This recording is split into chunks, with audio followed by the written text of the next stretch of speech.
ఓం సదాశివసమారంభాం వ్యాసశంకరమధ్యమాం అస్మదాచార్యపర్యంతాం వందే గురుపరంపరాం. జ్యోతిషశాస్త్రాన్ని భావితరాల వారికి ప్రసాదించిన ఋషుల యొక్క పాదపద్మాలకి నమస్కారం చేసుకుంటూ, అలాగే నాకు ఈ జ్యోతిష విద్యను నేర్పిన గురువర్యులు జ్యోతిష బ్రహ్మ కీర్తిశేషులు శ్రీ ఈరంకి సూర్యనారాయణమూర్తి గారు, సూర్యశ్రీ దైవజ్ఞ గారి యొక్క పాదపద్మాలకి నమస్కారం చేసుకుంటూ, ఓం శ్రీ మహాగణాధిపతి నమః, శ్రీ గురుభ్యో నమః, హరి ఓం. వీక్షకులందరికీ నమస్కారం. ఏప్రిల్ నెల 28వ తారీఖు లగాయతు మే నెల 4వ తారీఖు వరకు ఉండేటువంటి గ్రహగతుల ఆధారంగా ద్వాదశ రాశుల వారికి ఈ వారం ఏ విధమైనటువంటి శుభాశుభ ఫలితాలు కలగబోతూ ఉన్నాయో ఈ కార్యక్రమం ద్వారా తెలుసుకుందాం. అందులో భాగంగా ఈ వారం ఉండేటువంటి గ్రహగతులను గమనిద్దాం. ఈ వారంలో మేష రాశి యందు రవిగ్రహం శుక్రగ్రహాల తాలూకు సంచారం కనబడుతూ ఉన్నది. అలాగే వృషభ రాశి యందు గురుడు సంచారం చేస్తూ ఉండగా, కన్యా రాశి యందు కేతువు, కుంభరాశి యందు శనేశ్వరుడు, మీనరాశి యందు కుజ, రాహు, బుధగ్రహాల యొక్క సంచారం ఉన్నది. ఈ వారంలో చంద్రుడు ధనస్సు, మకరం, కుంభరాశుల యందు సంచారం చేయబోతూ ఉన్నారు. ఇటువంటి పరిస్థితుల్లో ద్వాదశ రాశుల వారికి ఏ విధమైనటువంటి ఫలితాలు కలగబోతున్నా తెలుసుకుందాం. అందులో భాగంగా తులారాశి వారికి ఈ వారం సాధారణమైనటువంటి గ్రహస్థితి గోచరిస్తూ ఉన్నది.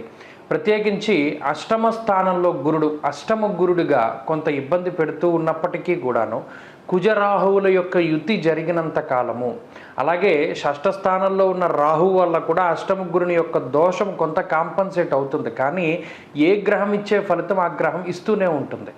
ప్రత్యేకించి ఈ వారంలో షష్ఠ స్థానంలో ఉన్న కుజుడు, రాహువు, బుధ గ్రహాలు యోగిస్తూ ఉండడం, అలాగే చంద్రబలం అధికంగా ఉండడం వల్ల 4 గ్రహాల తాలూకు శుభ ఫలితాలు తులారాశి వారికి రానున్నాయి.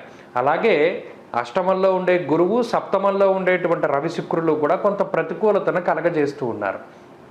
సప్తమ స్థానంలో రవిగ్రహం ఉండడం సామంత జన విద్వేష దారాపీడాసు తామయం అన్నది శాస్త్రం. అనగా జీవిత భాగస్వామికి సంబంధించినటువంటి ఆరోగ్యము, అలాగే సంతానానికి సంబంధించినటువంటి ఆరోగ్యము పైన ఈ గ్రహస్థితి ప్రభావాన్ని చూపెడుతుంది. కాబట్టి వారి వారి ఆరోగ్యాల పట్ల జాగ్రత్తగా ఉండడం చెప్పదగినటువంటి సూచన.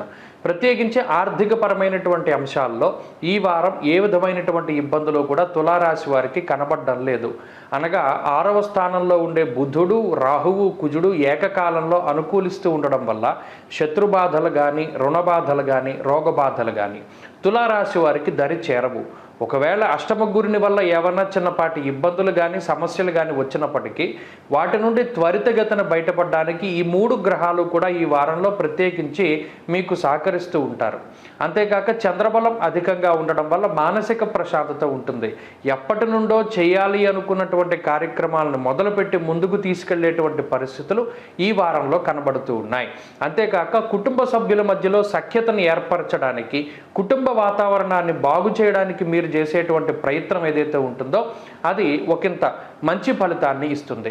ఉద్యోగపరమైనటువంటి చికాకులేవి కూడా ఈ వారం కనబడడం లేదు. అయితే ఉద్యోగంలో స్థానం మార్పు జరగడానికి కించిత్ అవకాశం ఉంటుంది. అనగా స్థాన చలనానికి అవకాశం ఉంటుంది. అలాగే వ్యాపార పరంగా ఉండేటువంటి పరిస్థితులు సానుకూలమైనటువంటి వాతావరణంలో ఉన్నాయి.